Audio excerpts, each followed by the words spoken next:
Amém. Glória a Deus. Vamos abrir as nossas Bíblias em Levítico, capítulo 25. Abre aí, acesse sua Bíblia, fique à vontade. Hoje nós estamos no capítulo final sobre a mordomia da criação. Nossa série sobre mordomia cristã, que temos abordado aí os principais pontos relacionados ao cuidado que Deus dá como tarefa para nós em relação aos recursos, em relação ao tempo, em relação aos dons, talentos e oportunidades, em relação à criação e, por fim e por último, ao corpo, que começaremos na semana que vem. Hoje nós entramos no último capítulo da mordomia da criação. Entendemos que somos mordomos porque cuidamos de tudo aquilo que não é nosso, que nos foi dado por Deus para cuidar. Então, como bons mordomos, nós zelamos por aquilo que foi nos dado e temos a responsabilidade de apresentar ao dono de tudo aquilo que nos foi dado como responsabilidade de cuidar. Então, como nós temos cuidado dos nossos recursos, do nosso tempo, dos dons que foram nos dados, dos recursos que foram nos dados e da criação que estamos falando agora. Esse lugar, a terra, tudo que ela produz e tudo que é criado a partir dela, a cultura, tudo isso se refere à mordomia da criação.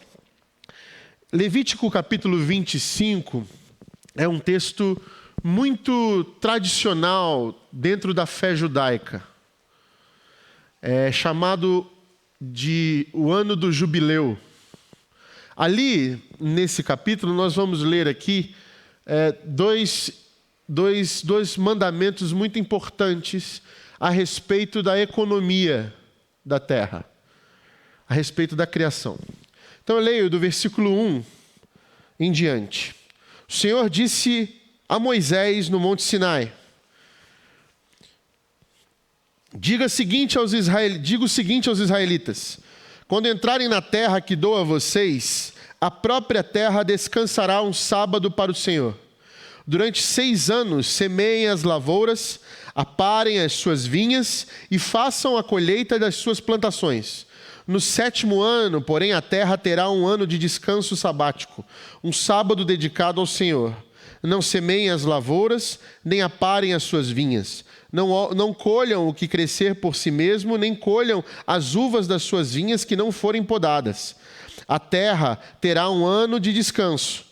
Vocês se sustentarão do que a terra produzir no ano de descanso sabático.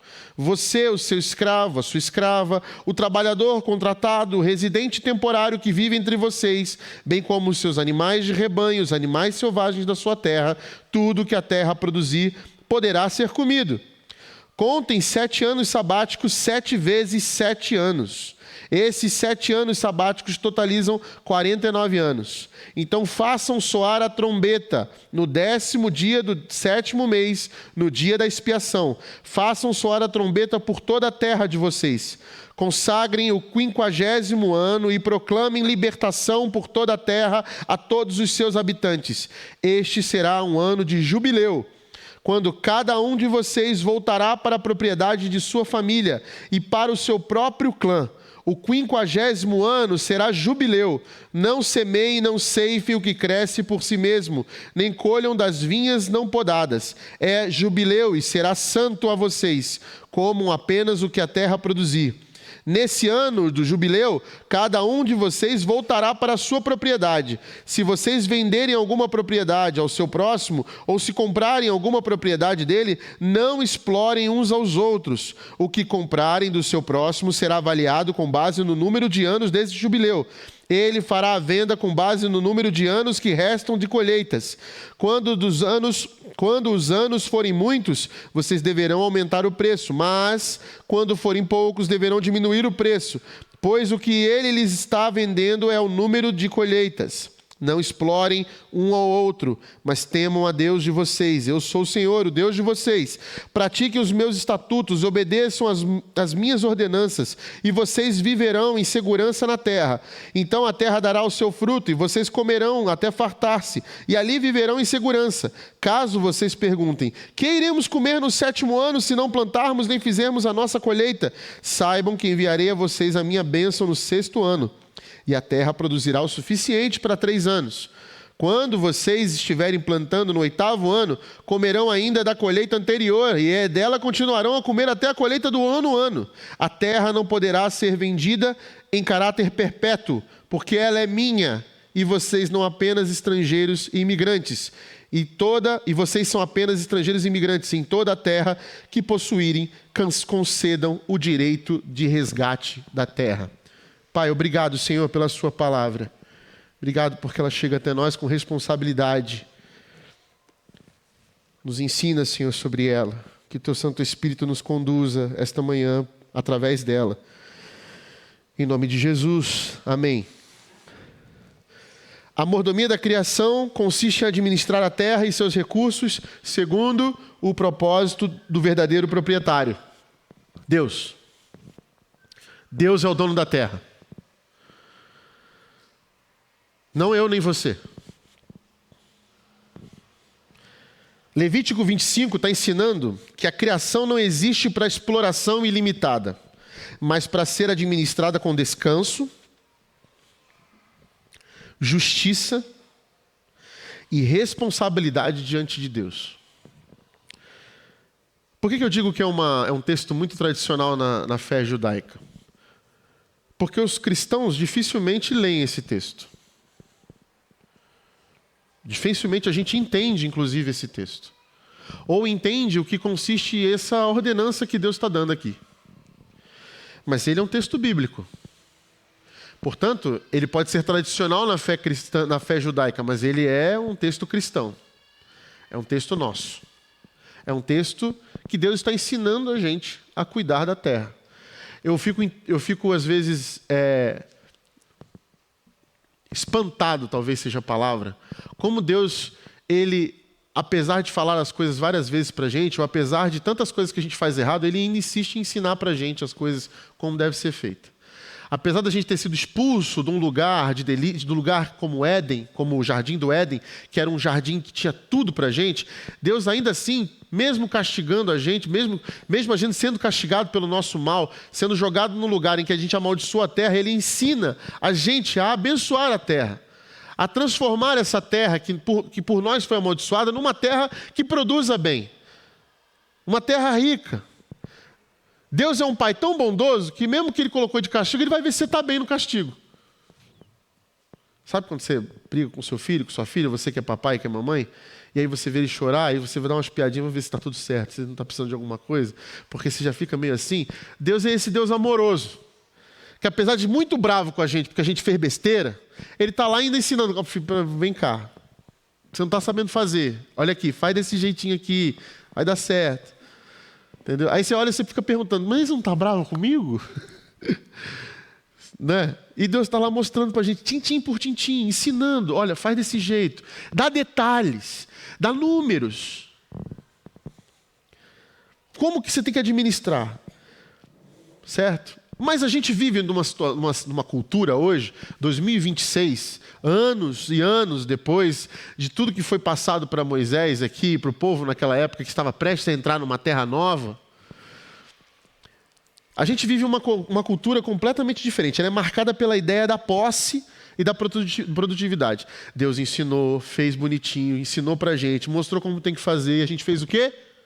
Errado. Porque a gente faz errado. E a gente continua fazendo errado. Inclusive, a gente esquece, mesmo a gente voltando para Deus, falou, Senhor, eu quero fazer a sua vontade. Mas peraí, calma, qual vontade você quer fazer? Porque Deus está ensinando para a gente qual é a vontade dele, em termos práticos, inclusive, em termos de relação à sua terra. Mas a gente vive numa cultura marcada pela ideia de que eu possuo, que a terra é minha, que eu tenho direito, que eu conquistei, que é minha, e eu produzo do jeito que eu quiser, se eu quiser e da maneira que eu quiser. E a gente não vê consequência disso. O valor das pessoas, inclusive, frequentemente está atrelado a o quanto nós produzimos, acumulam ou controlamos. As pessoas são valorizadas no nosso mundo, na nossa cultura, por quanto elas têm, por quanto elas produzem, né? E por quanto elas conseguem controlar. Poder, dinheiro, certo? Esses são os valores que moldam a nossa sociedade. O mundo está imerso nessa cultura. Que são os valores completamente opostos ao que a gente está vendo aqui na administração correta da terra. Que o dono mandou a gente fazer.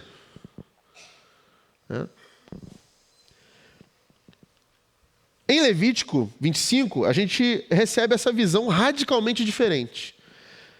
Nesse capítulo, Deus estabelece duas instituições fundamentais para Israel. Israel, nessa época, o povo de Deus. Hoje nós somos o Israel de Deus pela terra. Nessa época, esse era o povo que Deus estava instruindo como cuidar da terra. Ele estabelece o ano sabático. Vocês vão trabalhar na terra por 6 anos, mas no 7º vocês vão deixá-la descansar. E estabelece o ano do jubileu, que era 7 vezes 7. Vocês vão trabalhar 49 anos nesse ciclo de a cada 7 parar, mas num outro vocês vão ter o ano do jubileu. No ano do jubileu, além de vocês deixarem a terra descansar, vocês vão zerar.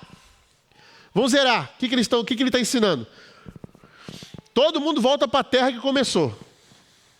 Não importa, Cremil, se nesse tempo você conquistou hectares, dominou.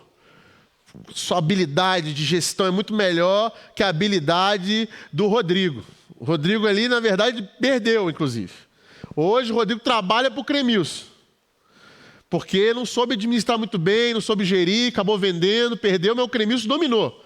Dominou, conquistou mais. Levi também perdeu, o Cremilson dominou ali. Tá eu e o Levi já sujeito a ele, certo? E o Cremilson está grandão nas suas terras. Mas vai chegar no ano do jubileu, o Cremilson vai devolver para o Levi e para o Rodrigo, se a gente ainda estiver lá, ou para os nossos filhos, né? O que era de direito nosso. Devolver. Mas como assim? Devolver. Mas ele está devendo, eu estou devendo não sei quanto para ele, mas ele está dizendo que tem que perdoar, inclusive, essas dívidas. Vai perdoar. Mas está devendo assim horrores, mas vai perdoar, porque zerou. Mas era para ele, como? Isso não é justo. Como que você está dizendo que Deus não é justo, meu irmão? É aqui, ó. É para perdoar, é para liberar, acabou. Cada um volta para onde? Passou a terra, zerou. Zerou. Cada um volta ao que tinha antes. Aí ele estabelece os critérios.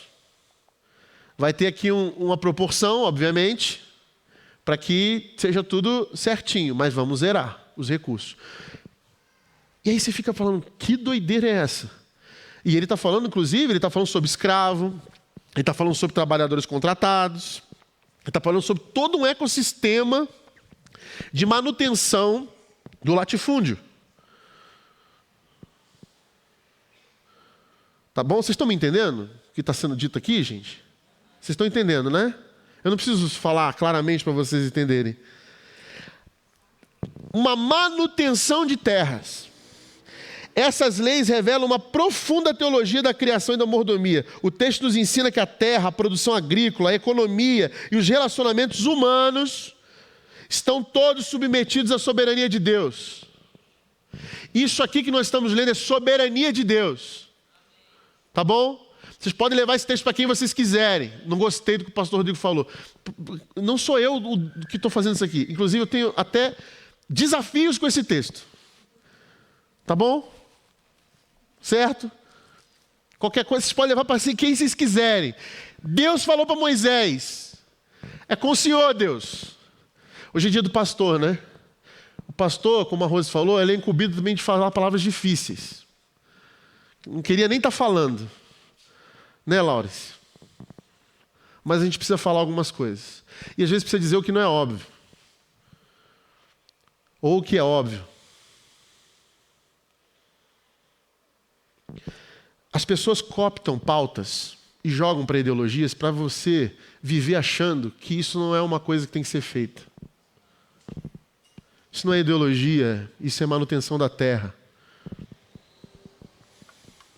A grande declaração do capítulo aparece no versículo 23. Leia comigo. a terra não se venderá em perpetuidade, porque a terra é minha, pois vós sois para mim estrangeiros e peregrinos. Não há um dono sequer aqui dessa terra, de um latifúndio sequer. Não tem dono, é todo mundo peregrino e estrangeiro. Dono é Deus. Este versículo é a chave hermenêutica de todo esse texto. Israel estava prestes a entrar na terra prometida. Ao contrário das nações vizinhas, Deus estabelece que a terra não seria uma propriedade absoluta dos homens. Deus está acabando com o herdeiro.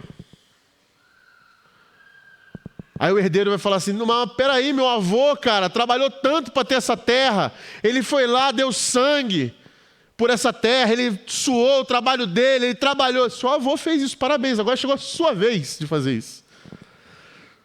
Porque o seu avô fez isso e ele conseguiu fazer o que ele fez. Agora está na hora de você fazer isso.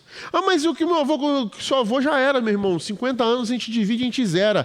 Faça igual. Se você não gosta tanto do seu avô, se inspire nele e faça o mesmo. Durante 6 anos você pode cultivar à vontade. E aí, no 7º você não pode semear, você não pode podar, você não pode colher para fins comerciais. A terra deve repousar. Este princípio é extraordinário para o mundo antigo. Não só pela questão de você abrir mão do trabalho durante um ano, da produtividade durante um ano, mas é aquela coisa da confiança. Eu confio mais na produção ou no Deus provedor? Em quem eu confio mais? Eu confio mais na minha colheita ou no Deus que dá a colheita? Deus demonstra que a terra não é uma máquina de produção, que a criação possui dignidade porque pertence ao Criador, que o descanso faz parte da ordem criada. A gente viu isso, inclusive, quando a gente falou sobre o tempo, lembra? O Shabá. O descanso sabático da terra lembrava Israel que a produtividade não é o fundamento da vida. Produtividade não é o fundamento da vida. A mordomia da criação exige limites. Nem tudo que é possível explorar deve ser explorado. A cultura moderna, nossa, valoriza a produção contínua, mas Deus ensina o princípio da sustentabilidade para nós, aqui em Levítico. A gente gosta tanto de ressuscitar umas leis, mas a gente esquece essa, porque ela é incômoda, ela mexe com a gente, ela mexe com a nossa propriedade, com aquilo que a gente diz que é meu, com o que eu conquistei, mas não é meu, não é seu. Vocês estão entendendo? Evitar o desperdício dos recursos, valorizar as práticas sustentáveis. Inclusive, eu estava lendo que existem hoje práticas agrícolas, tecnológicas, que falam sobre o descanso da terra, a rotatividade de culturas, inclusive com gado mesclando com lavoura, que isso enriquece o solo e que faz o solo não perder, não exaurir. Tecnologia é essa que Deus já estava ensinando lá atrás para nós. Se vocês obedecerem, ele diz o que aqui no texto? A terra vai dar muito mais, muito mais. Vai dar até 3 anos para frente de produção. Vocês vão estar no 9º ano e ainda colhendo coisas de lá atrás. É só vocês entenderem o que eu estou mandando vocês fazerem. E aí, uma pergunta inevitável surge. O que nós vamos comer no 7º dia? Deus responde, eu vos darei a minha bênção no 6º ano. O ano sabático é um exercício de fé. Israel deveria acreditar que Deus sustentaria a vida, mesmo quando não estivesse produzindo. Ou seja, que o sustento da vida não tem a ver com a nossa produção. A confiança não estava na colheita, a confiança estava no Senhor da colheita. O pecado frequentemente nos leva à ansiedade e a acumular as coisas, porque a gente acha que todo recurso é pouco. E não importa quanto a gente tenha, o quanto a gente acumule, nós vamos sempre achar que é pouco. Não existe na nossa cabeça um limite para isso.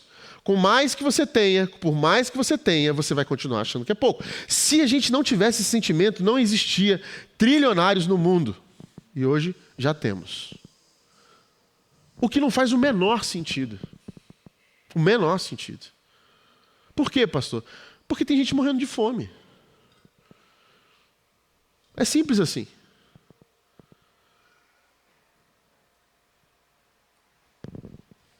É bem simples. Às vezes é uma matemática mais difícil. Se você ler a Bíblia, inclusive, ela vai te dar algumas dicas sobre isso.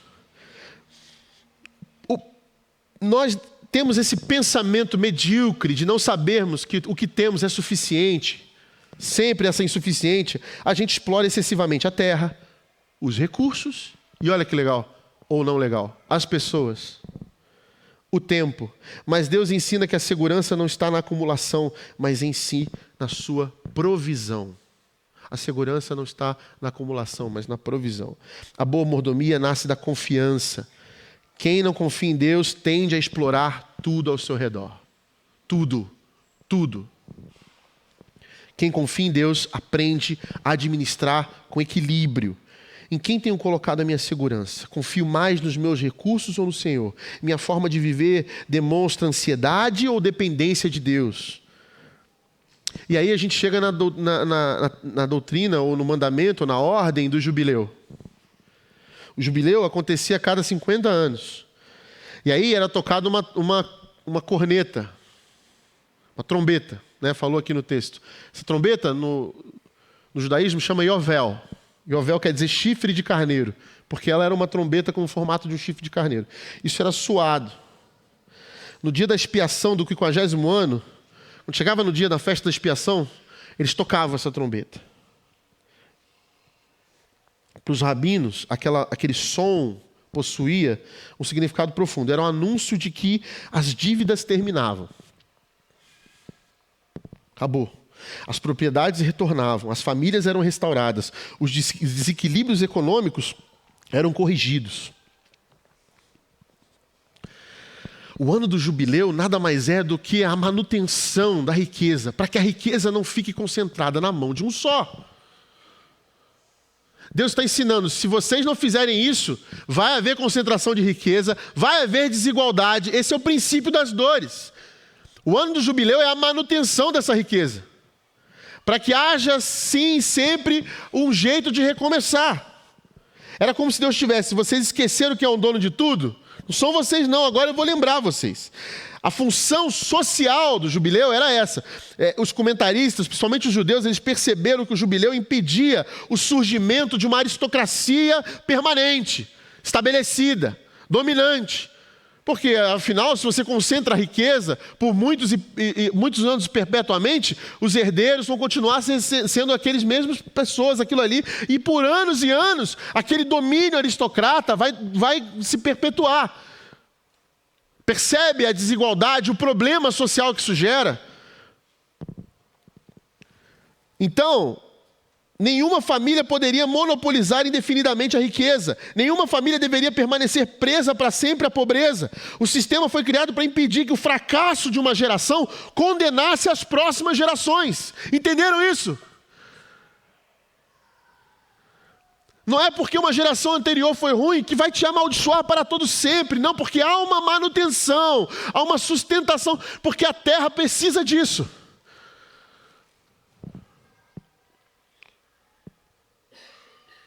Em outras palavras, Deus estabeleceu mecanismos de restauração antes que a desigualdade se tornasse irreversível.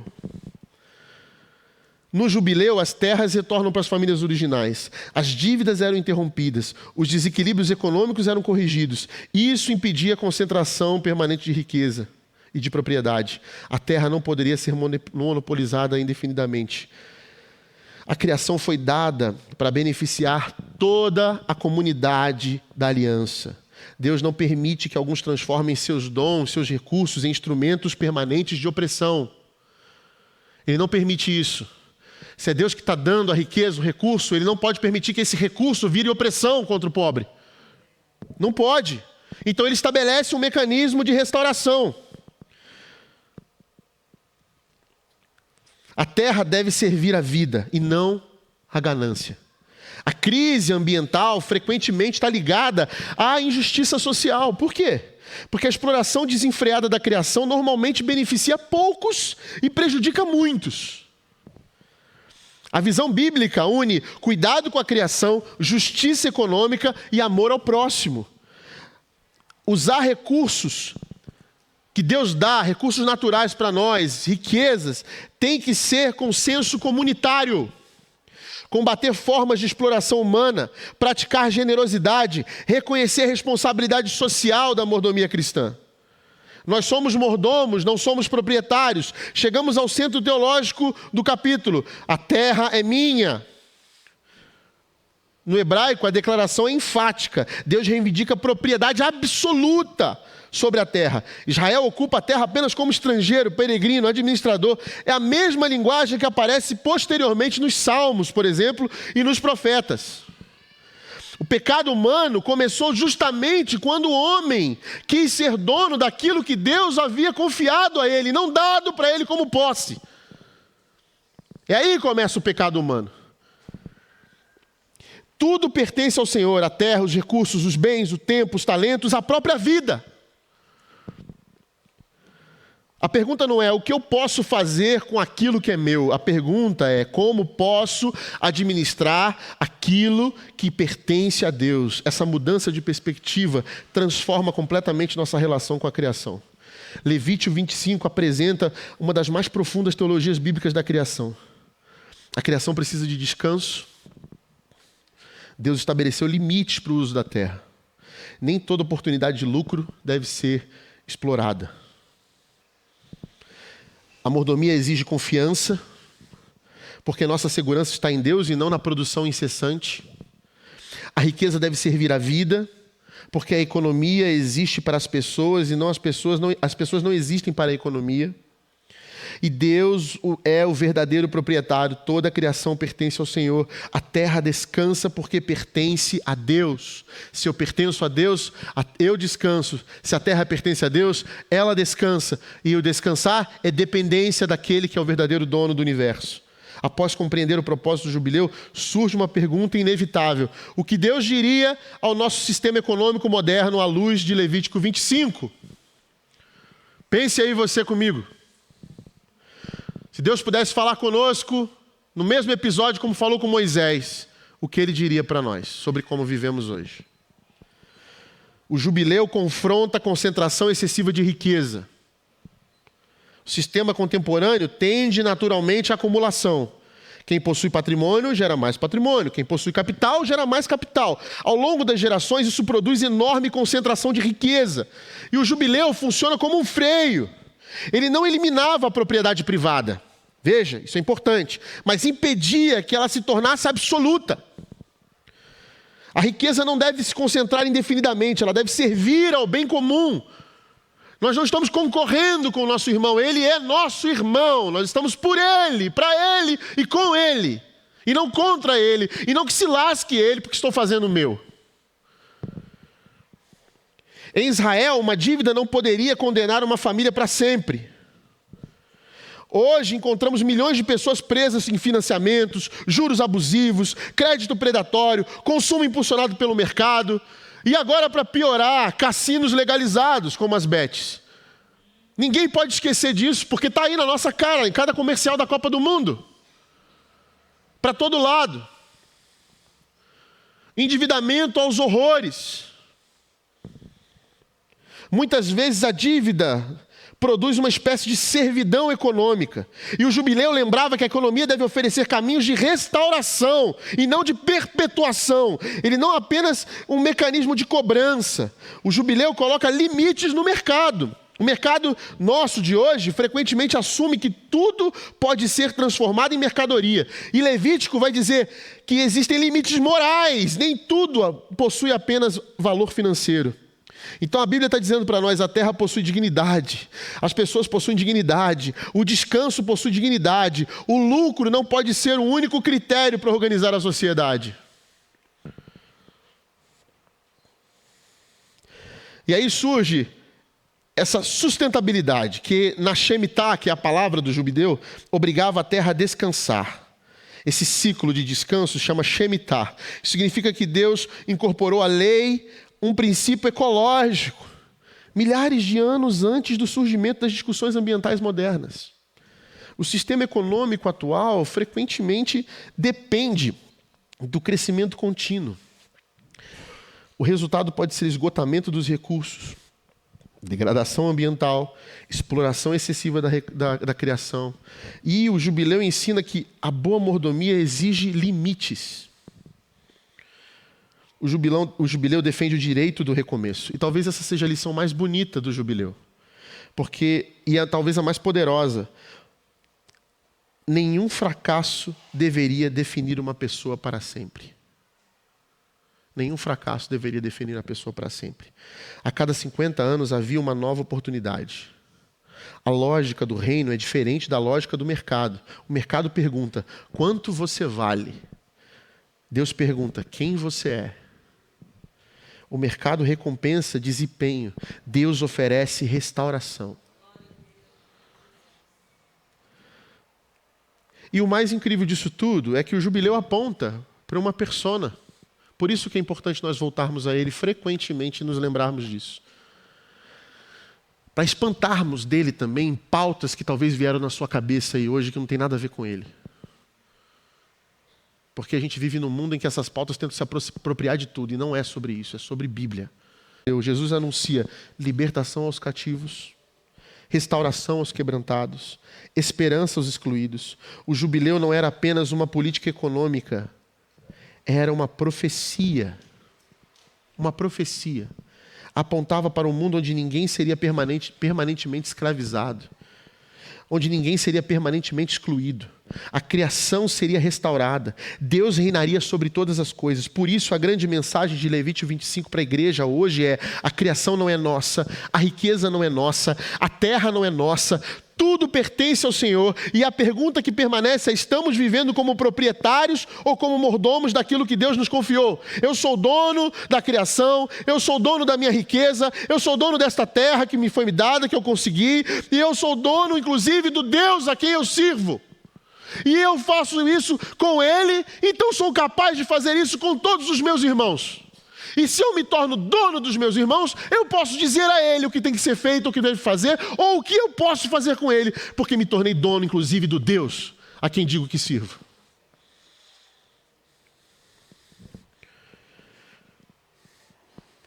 Não começa com nós nos achamos deuses.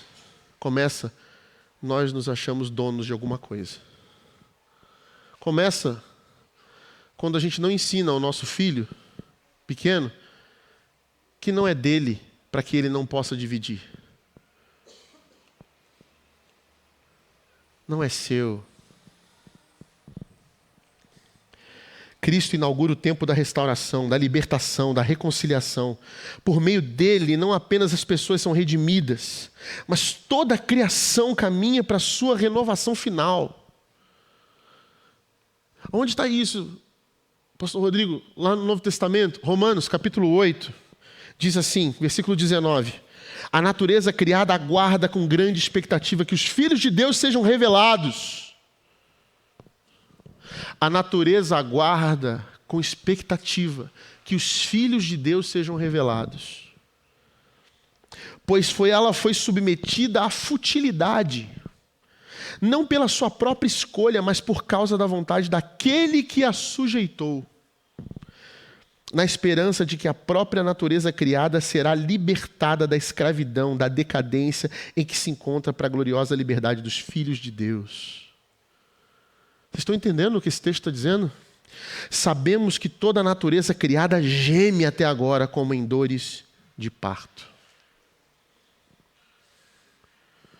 Romanos capítulo 8. Por isso, cuidar da criação não é apenas uma questão ecológica. Não é apenas um ato ideológico. É um ato de adoração. Quando administramos fielmente aquilo que Jesus nos confiou, testemunhamos ao mundo que existe um rei, um proprietário e um redentor de todas as coisas, porque a terra é minha, diz o Senhor.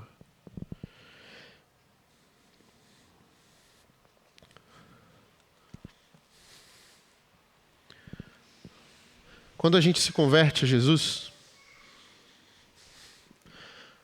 minha avó disse isso para mim quando eu me converti. Ela disse assim: filho, eu estou muito feliz, porque agora você é um filho de Deus. Falou isso para mim. A palavra de Deus diz que a terra está aguardando a revelação dos filhos de Deus. Porque a terra está amaldiçoada por aqueles que se rebelaram contra Deus. E ela foi amaldiçoada com desigualdade, com exploração,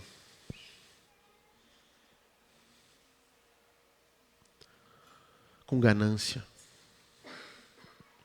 com egoísmo.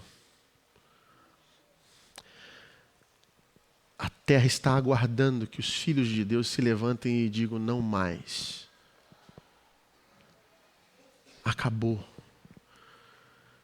Eu estava explorando a terra e o meu irmão. Mas agora eu fui confrontado. Eu recebi o Espírito do Senhor.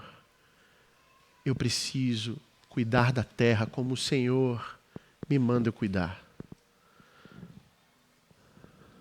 O nosso testemunho tem se enfraquecido porque nós achamos que ser crente é ir à igreja todo domingo. É participar da EBD, do coral, é cantar no louvor. A gente acha que crente é isso. O testemunho tem se reduzido a isso, a melhorar a nossa estética física de prédio, de culto. A gente reduziu a identidade cristã a práticas religiosas, que não estão erradas, não estou dizendo isso nem fazendo juízo de valor, mas está errado quando colocamos isso na nossa responsabilidade. Quando nós entramos na agenda de Cristo, quando dizemos assim: Senhor, o Senhor é o meu Senhor, eu levanto essa mão, eu não estou engajado, aderindo ao movimento religioso, a ser membro da primeira igreja nas atas. Eu estou entrando numa agenda da missão de Deus na terra. E a missão de Deus na terra é fazer com que ela seja administrada com responsabilidade conforme o dono dela quer que a gente faça. E isso implica em eu saber cuidar do meu irmão, cuidar da terra, cuidar do meu tempo, do meu corpo, cuidar dos recursos que são me dados. Tudo isso agora ganha um novo sentido. Por quê? Porque aí a minha vida ganha testemunho de verdade. Ah, então quer dizer que você é crente, você vai na igreja. Não, quer dizer que você é crente, você cuida do teu irmão. Você se importa com a dor dele. Você cuida da terra. Você se importa com a terra. Você se importa com os animais. Você se importa com a desigualdade social. Você se importa com o preconceito racial. Você se importa com o domínio histórico de uma classe aristocrática que manipulou a terra de maneira irresponsável e que transformou a terra num grande lugar de mercado e botou inclusive nossas igrejas em prateleiras e transformou a nossa prática religiosa em mercado e transformou essa lógica de mercado na nossa veia gospel de ser. Nós não somos objetos em prateleiras para sermos consumidos. Eu não fui chamado para ser pastor de um monte de gente que traduz a vida cristã como uma agenda de domingo. Eu não fui chamado por Cristo para servir um povo que só pensa na sua própria agenda egoísta. Nós fomos chamados para cuidar da terra e do nosso irmão. E se não há nem um pouco de consciência na nossa mente em que o mundo em que tem bilionários e gente morrendo está completamente fadado à maldição do pecado, você se perdeu no seu próprio egoísmo. Se o seu objetivo de vida é acumular, é reter, e só ter e possuir, você se esvaziou da possibilidade de ser mais humano, da imagem e semelhança de Deus, e se encheu de si mesmo. Está adorando um Deus que tem o seu próprio nome nele. Porque essa palavra aqui, que me é dada hoje, ela não me faz ter orgulho ou prazer em pregá-la, ela me confronta, ela me joga diante de um Rodrigo que consome, que é preconceituoso, que é racista, que é acumulador, que reclama de privilégios, lotando a sua despensa. Enquanto pessoas estão morrendo sem auxílio psicológico, emocional, sem esperança.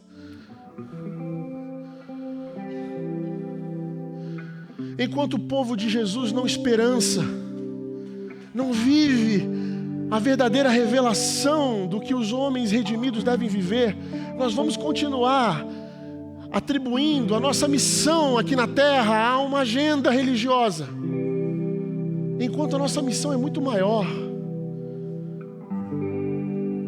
Cuidar uns dos outros, cuidar do passarinho e da flor e do jardim, cuidar da nossa casa. E eu não estou falando da sua casa, da sua posse, da sua terra. Cuidar da nossa casa, manifestar esperança, manifestar dignidade, manifestar um olhar misericordioso e gracioso, reconhecer a minha e a sua debilidade. Porque ainda achamos que temos pouco? Porque ainda nos restringimos a pouco? Se o nosso Deus é dono de tudo e nos chama a participar daquilo que Ele está fazendo no mundo, quanto da tua agenda tem a ver só com você, meu querido, minha querida? Quanto da tua agenda, do teu tempo, da tua prioridade hoje só tem a ver com você e a tua casa, a tua família? E quanto dela tem a ver com o mundo e com o outro? E como melhorar a vida daqueles que vivem na nossa mesma cidade? O quanto você chora por um mundo maldito que chega com notícias horríveis todos os dias na nossa porta? O quanto você ora por eles, pelas crianças que virão? O quanto isso mexe com você? O quanto isso faz você lembrar que é tua e minha responsabilidade? Porque a terra está clamando, como dores de parto, por aqueles filhos de Deus que se revelem. E nós estamos escondidos dentro dos nossos prédios bonitos, dormindo um sono poderoso gospel, em transe religioso, enquanto a terra grita, ensanguentada, esperando que finalmente os seus filhos, filhos de Deus, se revelem e transformem e libertem da escravidão de um sistema pecaminoso e maldito que nós vivemos. Nós somos o sinal histórico do reino de Deus, o lugar que manifesta a vontade de Deus. Nós não somos uma bandeira ideológica, nós não somos esquerda ou direita, nós não somos isso. Nós somos filhos de Deus, salvos em Jesus Cristo, os filhos que manifestam a presença de Deus no mundo desesperado, para que eles vejam as nossas boas obras e glorifiquem o Pai que está nos céus, para que a criação seja liberta do mal, liberta dessa sequência sistêmica de pecado, de mercado, essa lógica de consumo de propriedade. Nós estamos aqui para fazer a vontade de Deus. E qual é a vontade de Deus? Ele está falando comigo e com você essa manhã. Quem tem ouvidos para ouvir, ouça. E que a nossa igreja se arrependa dos maus caminhos que tem tomado. Que eu me arrependa dos maus caminhos que tenho tomado, das minhas negligências, das minhas omissões de responsabilidade. Que a minha agenda saia do Rodrigo e que entre nessa grande casa que Deus nos deu, para a glória dele, só para a glória dele, em nome de Jesus, amém.